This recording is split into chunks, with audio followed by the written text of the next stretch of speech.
tudo que dantes foi escrito para nosso ensino foi escrito, para que pela paciência e consolação das Escrituras tenhamos esperança. Romanos, capítulo 15, versículo 4. Ao concluir este breve estudo, desejo esboçar 2 sermões baseados em passagens do Velho Testamento, as quais, à primeira vista, são obscuras quanto ao seu conteúdo cristológico.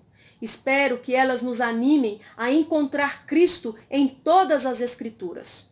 O nosso primeiro sermão baseia-se em Josué, capítulo 5, e pode ser intitulado Removido o opróbrio do Egito, capítulo 5, versículo 9.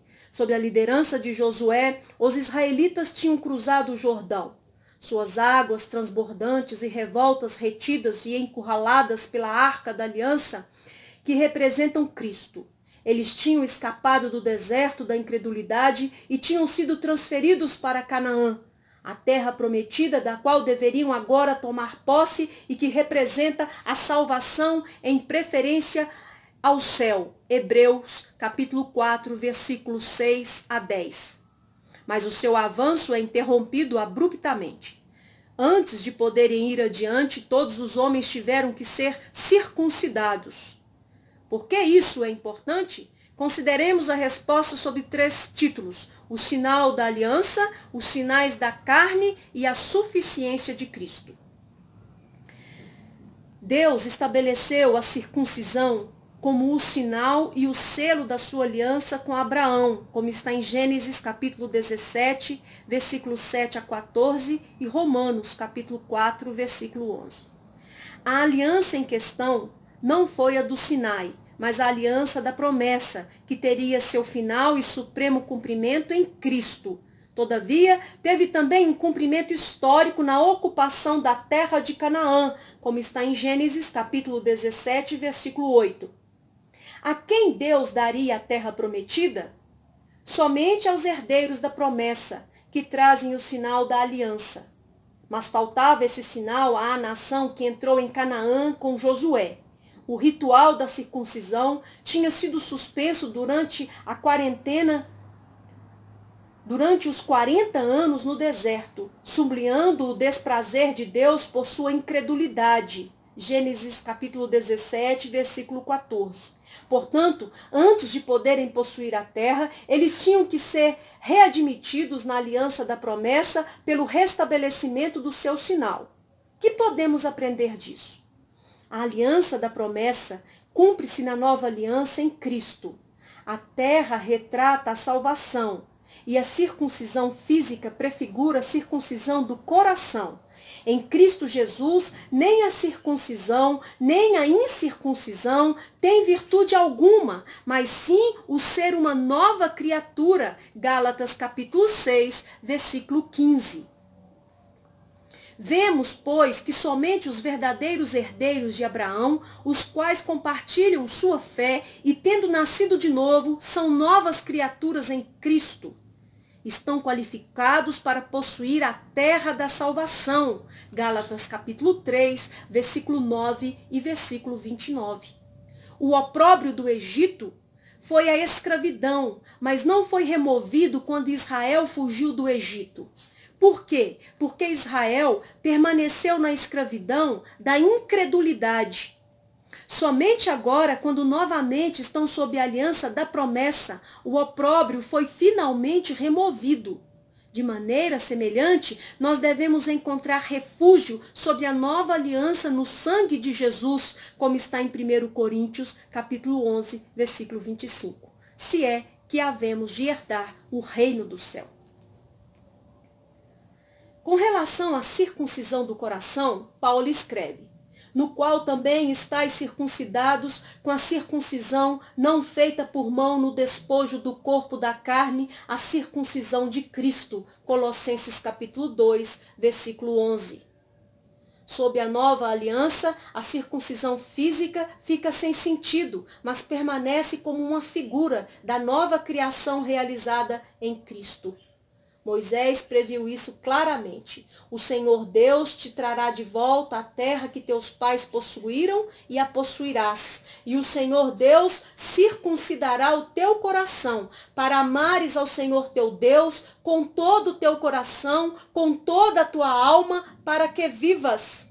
Deuteronômio capítulo 30, versículos 5 e 6. Somente aqueles que receberam ou recebem essa circuncisão espiritual estão qualificados para possuir a terra e suas riquezas, as insondáveis riquezas de Cristo. Deles pode-se dizer: já vos despistes do velho homem com os seus feitos, e vos revestistes de novo, que se renova para o conhecimento segundo a imagem daquele que o criou. Colossenses capítulo 3, versículo 9 e 10.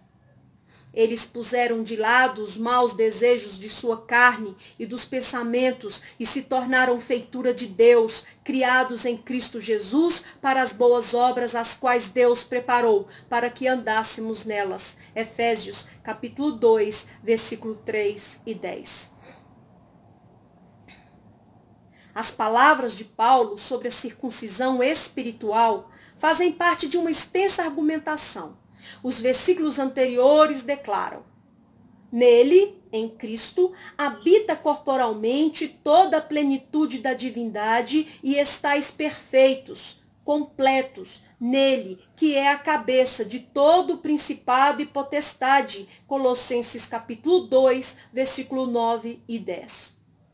Os colossenses estavam sendo arrastados e afastados de uma fé centrada em Cristo para as perversões judaicas e gnósticas do Evangelho.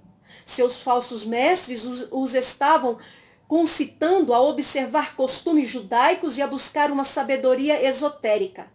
A mensagem de Paulo neste contexto é que os crentes estão completos em Cristo, sendo Ele a cabeça sobre todas as coisas e a substância de toda a religião verdadeira. Capítulo 2, versículo 17 a 19. Tendo sido circuncidados por Cristo, purificados do pecado e ressuscitados da morte espiritual, não tinham necessidade de nenhuma outra provisão. Os que foram circuncidados no coração estão completos em Cristo. Ele é tudo de que necessitam no tempo e na eternidade.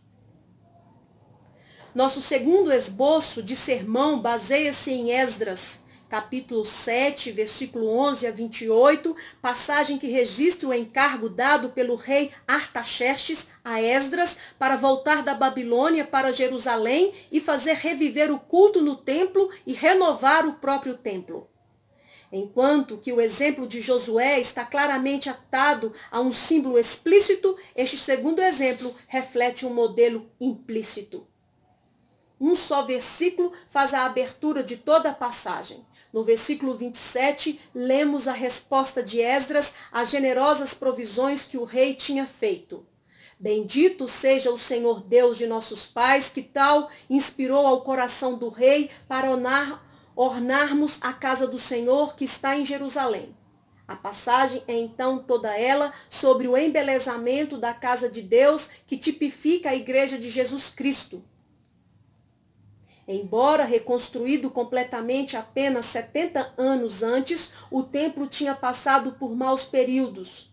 Preocupado ao ver que nem tudo ia bem e temendo a ira divina, se o nome de Deus fosse desonrado por negligência, Artaxerxes enviou Esdras a Jerusalém para ensinar a lei e pôr em ordem o culto do Deus do céu.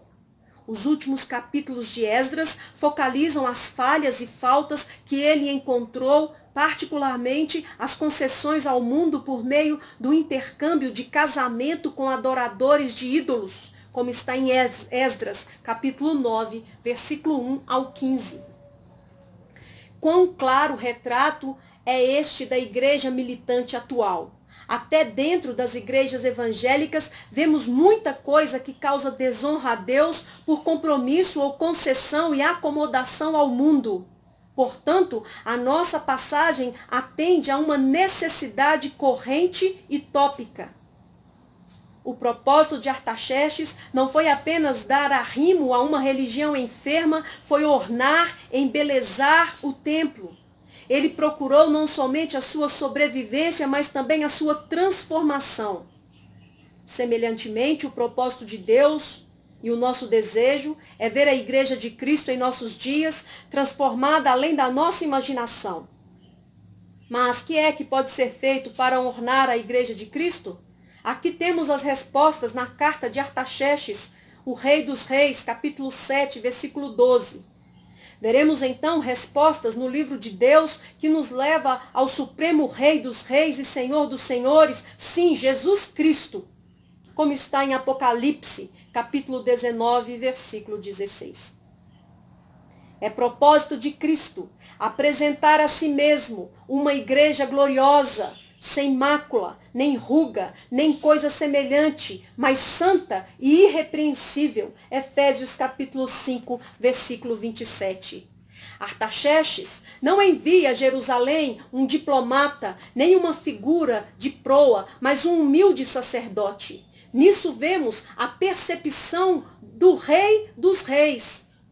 Capítulo 7, versículo 2, pois Esdras era o escriba, perito das palavras dos mandamentos do Senhor e dos seus estatutos sobre Israel. Ele era escriba da lei do Deus do céu. Se a igreja deve ser ornada, é preciso ensinar-lhe a palavra de Deus.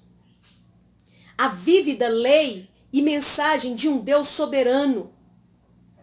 Negligenciem o ministério da palavra e a igreja declinará. Contudo, para ministrar direito à palavra, temos que ministrar Cristo, pois as Escrituras testificam dele. João capítulo 5, versículo 39. O ministério bíblico, cristocêntrico, dará vida e beleza à igreja. Esdras foi enviado não somente pelo rei, mas também por seus 7 conselheiros. Vemos aqui uma referência ao Espírito Santo.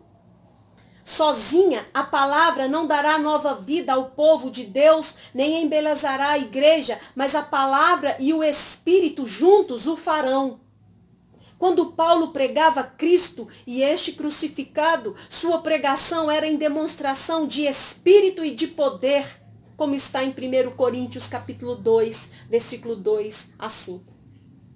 É obra do Espírito revelar e glorificar Cristo. O Espírito nos ajuda também em nossas fraquezas, quando procurarmos interceder junto a Deus e sonda as coisas profundas de Deus, para que possamos ter a mente de Cristo. Romanos capítulo 8, versículo 26 e 27. Finalmente, da casa dos tesouros do rei, Artaxerxes fez rica provisão para todas as necessidades de Esdras. Prata e ouro da Babilônia foram postos à sua disposição ao lado das ofertas voluntárias feitas pelo povo de Deus. Essas riquezas não deviam ser esbanjadas, mas tinham que ser utilizadas no culto e no serviço de Deus. Assim também, Deus supre as necessidades da sua obra e do seu povo, segundo a sua riqueza em glória em Cristo Jesus. Aproveitemo-nos bem desse suprimento. O espaço impede mais ampla exploração dessa passagem maravilhosamente fértil, mas esteja certo, ciente de que há nela muito mais elementos que revelam como Deus adornará a sua igreja na terra, para que fique apta para glorificá-lo no céu. Vejamos se conseguimos encontrá-los. Que Deus nos abençoe, em nome de Jesus. Amém.